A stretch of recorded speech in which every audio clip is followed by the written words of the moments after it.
Aku sampai sekarang masih lagi belum faham sebab kenapa sesi DUN Johor ini dibubarkan. Dalam tempoh waktu masih lagi berbaki setahun lebih. Kita tengok dalam keadaan sekarang, rakyat semua pun tahu kan, yang mana kerajaan persekutuan ni betul-betul bagi komitmen dekat negeri Johor ni. Memandangkan memang negeri Johor ini berpotensi besar sebenarnya untuk dimajukan. Johor ni antara negeri yang menerima peruntukan yang terbesar daripada persekutuan.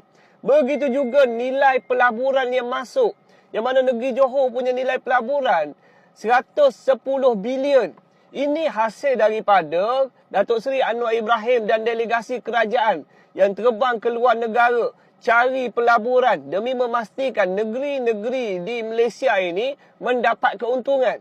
Jadi daripada situ kita nampak bagaimana kerajaan persekutuan memberikan tumpuan kepada negeri Johor. Tapi dalam waktu yang sama tiba-tiba dibubarkan sesi Dewan DUN. Dalam keadaan krisis di peringkat global ini masih lagi memuncak.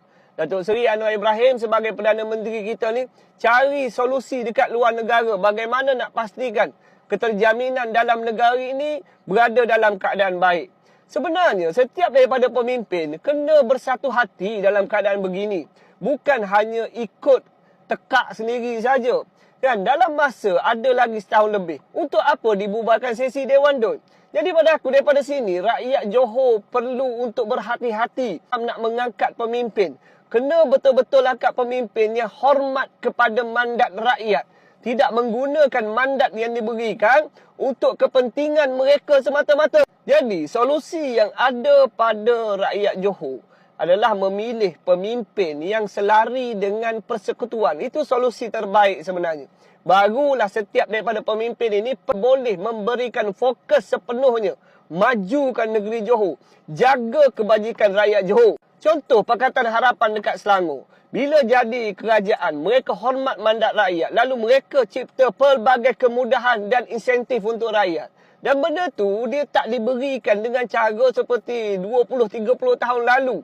Kena beratur panjang, kena berpanas-panasan, kena dengar ceramah baru dapat duit. Tidak. Mereka dekat Selangor tu dah pun bagi guna sistem yang kita ada sekarang ini. Itu baru betul. Tak guna dah kita angkat pemimpin yang mana waktu dia berkempen nak bertanding dulu. Kita dah dengar dah kempen dia. Takkanlah waktu mereka ada kuasa kita masih lagi perlu dengar kempen dia. Jadi kat sini aku nak share 13 projek utama kerajaan Madani untuk kesejahteraan rakyat Johor. Yang mana ia merangkumi pendidikan, kesihatan dan juga jaringan melalui pengangkutan yang baik. Aku boleh share lah sikit antara yang menjadi fokus. Pembinaan Hospital Sultanah Aminah II, kos sebanyak 3.5 bilion.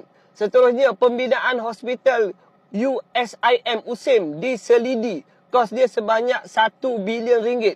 Dan untuk pendidikan pula, pembinaan 10 sekolah baru menelan kos sebanyak 1.4 bilion ringgit. Selain daripada itu, daripada segi jaringan dan juga pengangkutan, kerajaan persekutuan memberikan komitmen untuk projek berkembar elektrik Gemas Johor Bahru untuk ETS menelan kos sebanyak 10 bilion ringgit.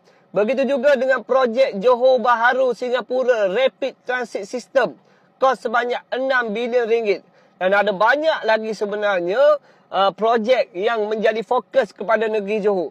Yang mana 13 projek ini menelan kos sebanyak 39.1 bilion ringgit. Kalau kita tengok daripada segi game changer pula, untuk negeri Johor ni ada 5 fokus utama.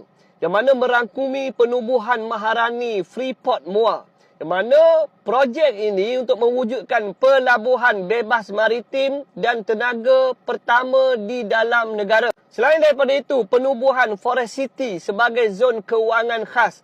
Yang mana ia menarik pelaburan syarikat teknologi keuangan dan perkhidmatan global melalui insentif kerajaan pusat. Dan itulah antara fokus Pakatan Harapan kepada negeri Johor ni. Ia plan yang telah pun dirangka oleh kerajaan persekutuan. Tapi tiba-tiba berlaku pilihan raya di tengah jalan.